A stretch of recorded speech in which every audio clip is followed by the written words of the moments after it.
So in this video, I'm going to do example problems of converting from grams to moles to molecules. You'll want a notebook, a pencil, a periodic table.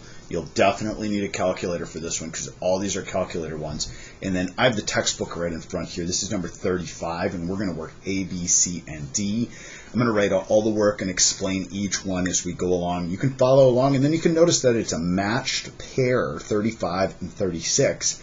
You'll see that the first question asks mass in grams, and then the first one here, mass in grams. This one says moles of, this one says number of moles of, and this one says number of atoms, and this one says numbers of atoms. So in a matched pair exercise like this, if you know how to do this one, now all of a sudden you're dangerous in the world of the second one. So I'll keep this one kind of up on the screen. I'll move it back and forth once in a while, but we're going to work the whole thing, and I'll explain it as we go. So 35, letter A. The first one says, what is the mass in grams of 0.015 moles of sucrose? Start with the number you're given, way on the left-hand side by the red line, 0.105 mole, and then write the formula down. Sucrose is C12H22O11. Put a multiply sign, put a line. Right, nice and big and neat and large, and use two lines for this, and then you have a space on the top and on the bottom. Take the units that you have and put them in a position where it's going to cancel, because you know you want to get rid of moles of C12H22O11.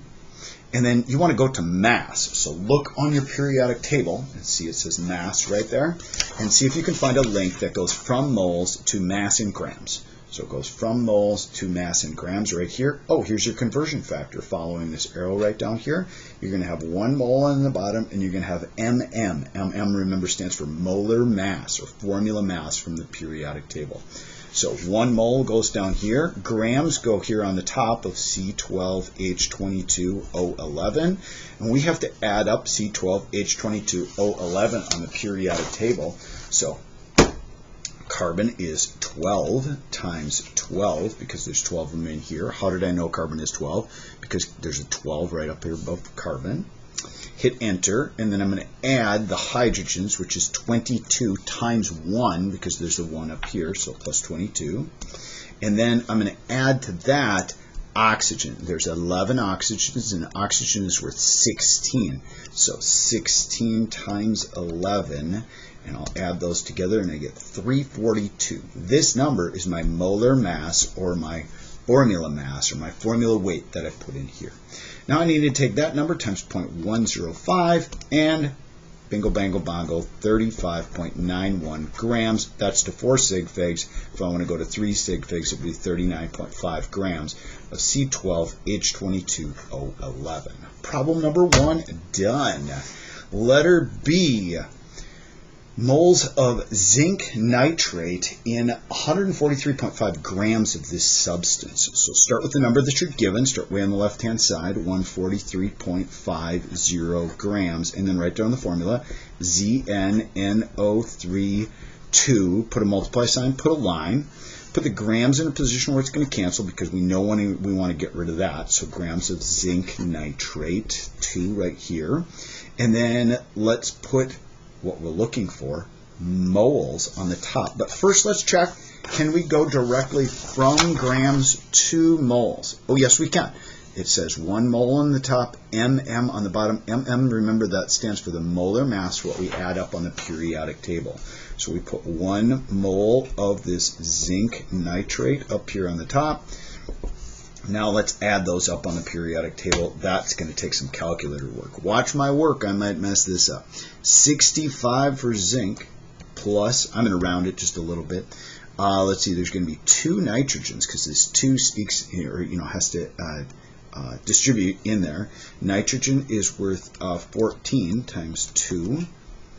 Okay, and then 2 times 3 are 6 oxygens. So plus 6 times oxygen is 16. If you look up oxygen right there, and then hit enter, and I got 189. I hope I'm close there.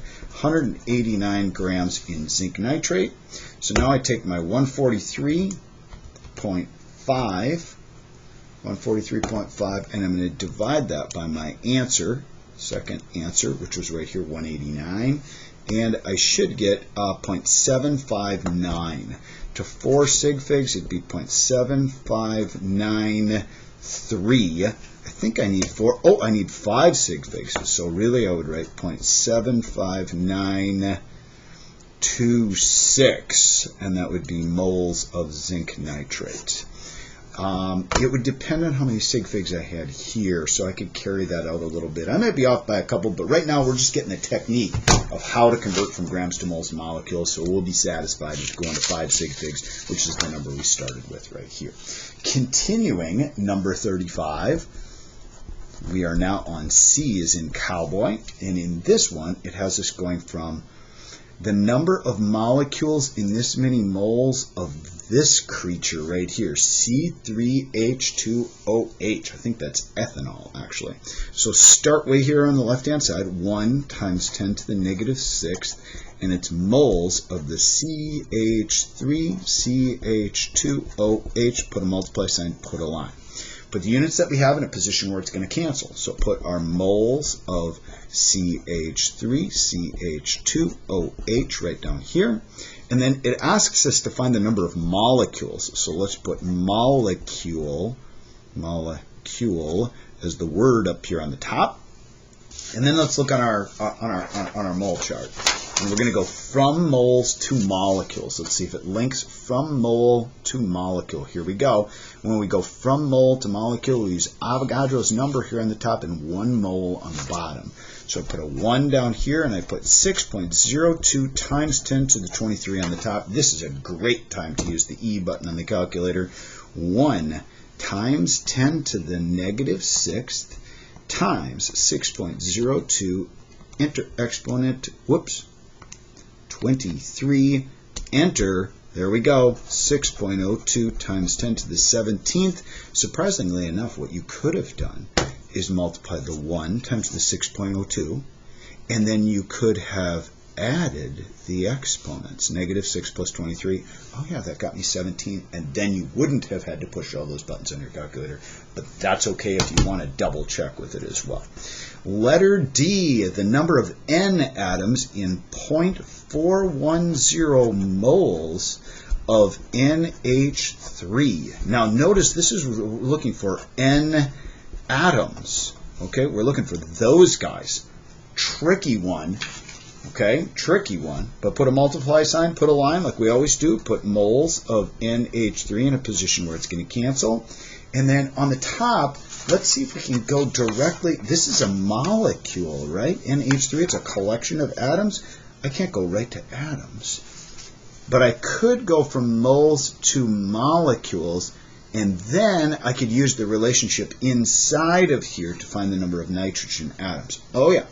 Okay, so going from mole to molecules of NH3, what we would do is we'd have 1 mole of NH3, and going from mole to molecule, it would be 6.02 times 10 to the 23 molecule. We'd multiply those two guys together, but let's do a second one right now, and let's just finish it up. Let's go from molecules to the atoms of nitrogen inside of here. So notice how my moles cancel with my moles. Let's put molecule down here of NH3, and then let's go to atoms of nitrogen inside of here. Now this one doesn't come from anywhere except the formula NH3. This is one molecule. Inside of this one molecule, how many nitrogens are there? Hopefully you said that there's 1 because there's no number right down below here. Now if they were asking for hydrogen atoms, you would have had to put a 3 right there because there's a 3 right down here. Watch out, number 36 is tricky like that because it asks you for O atoms, and see how it's 3 times 3 right there? Super tricky. This one happens to be really easy because it's a 1-to-1 ratio. Let's use the calculator. 0.41 times 6.02, enter exponent 23. Can you enter it? Try it out. Make sure your calculator works. Do you get 2.4? I'm going to round to 3 sig figs. 7 times 10 to the 23rd, and then times 1 divided by 1. That would be atoms of nitrogen. Turns out that the number of atoms of nitrogen is also the same as the molecules of NH3 because it's a 1-to-1 ratio. Good luck with your mole problems.